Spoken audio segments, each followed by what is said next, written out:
ఇక్కడే మా అమ్మమ్మ గారి ఊరిలో పిండిపోయిన దగ్గర తెట్టపాడులో పెరిగి పెద్దయి ఖమ్మంలో చదువుకొని ఖమ్మంలోనే ఉద్యోగం చేస్తూ అసిస్టెంట్ ఇంజనీర్గా భద్రాచలంలో రిటైర్మెంట్ అయ్యి నా స్వగ్రామం అయినటువంటి మల్లంపల్లి అనే గ్రామం అంటే బొమ్మెర పోతన గారు పుట్టిన ఊరికి ఒక 5 కిలోమీటర్ల దూరం, రామాయణం రచించినటువంటి వాల్మీకి ఆ ఊరికి 4 కిలోమీటర్ల దూరం, ఆదికవి సోమనాథుడు పుట్టిన ఊరికి ఒక 6 కిలోమీటర్ల దూరంలో ఉన్నటువంటి మధ్యలో మా ఊరు మల్లంపల్లి అనేటువంటి గ్రామం, చిన్న పల్లెటూరు.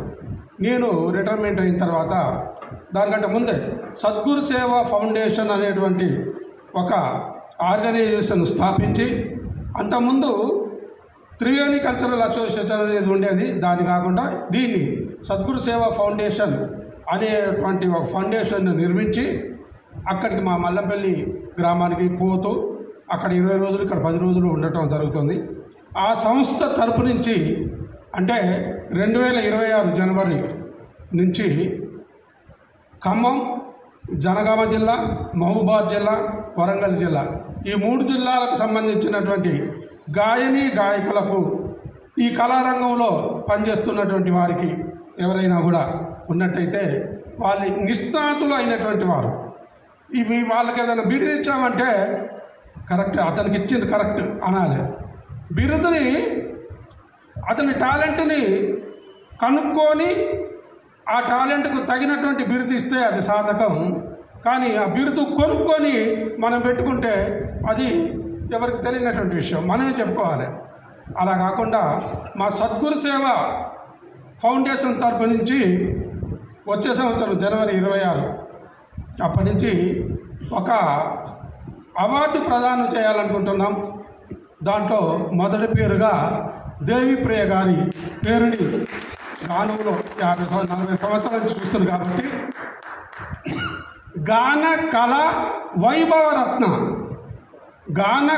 వైభవరత్న అనే బిరుదుని వారికి ప్రదానం చేస్తూ మాకు చేతనైనంత పారితోషికాన్ని వాళ్ళకిస్తూ అక్కడ మా ఊర్లోనే, ఎందుకంటే ఇంత ఉంటుంది, ఎందుకంటే కొద్దిగా పెద్ద ఉంటుంది, ఒక మినీ హాల్ని నిర్మించడం జరిగింది. నేనే కళల కోసం ఏదన్నా కార్యక్రమాల కోసం అక్కడ మా ఊళ్ళోనే ఎక్కడెక్కడి నుంచి వాళ్ళు వచ్చి అక్కడ చేయాలని అలాంటి సదుద్దేశంతో ఉన్నటువంటి సంస్థ. ఇంకో విషయం మీకు చెప్పాలి, ఇంతమంది పేర్ల మధ్యలో డాక్టర్ సెల్వ చంద్రబొమ్మలి ఆధ్యాత్మిక గురువు అని ఫోటో ఉంది. ఆ ఫోటో చూడగానే నవ్వు వస్తుంది వెంటనే, ఎందుకంటే ఎవరికి కిరీటాలు లేవు, ఇక్కడ అక్కడక్కడ కిరీటం ఉంది.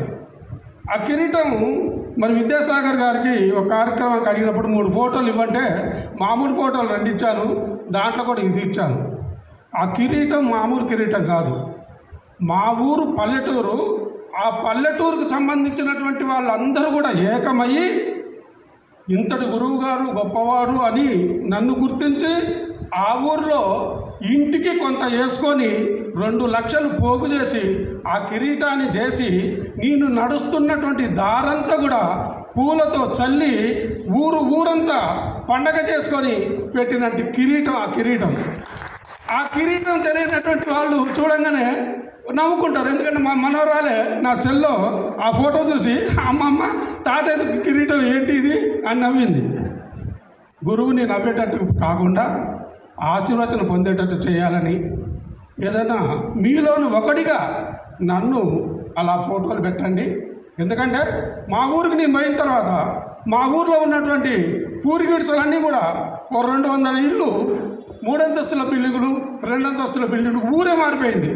మా ఊరిలో ఎవరైనా కొత్త వాళ్ళు వస్తే నేను పోయిన తర్వాత జై గురుదేవ అంటారు వచ్చిన వాళ్ళందరూ కూడా. అలాంటి ఒక ఊరిలో మార్పు తేవడం అనేది సామాన్యమైనటువంటి విషయం కానే కాదుగాక, అలాంటిది మనం ఇక్కడ ఉండి మీ మధ్యలో ఉండి అక్కడ పూజలు అందుకుంటూ ఆధ్యాత్మిక మరి ప్రవచనాలు చేస్తూ ఉన్నటువంటిది భవిష్యత్తులో. అయ్యా విద్యాసాగర్ గారు మీరు పెట్టిన ఫోటో అందరూ పెడుతున్నారు, అది కాకుండా మామూలు ఫోటోలు కూడా ఉన్నాయి, అవి పెట్టండి. ఎందుకంటే మీలో ఒకటిగా ఉండటం అనేది మనకు ముఖ్యం. జై గురుదేవ. ధన్యవాదాలు sir, thank you very much. ఈసారి ప్రోగ్రామ్కి మన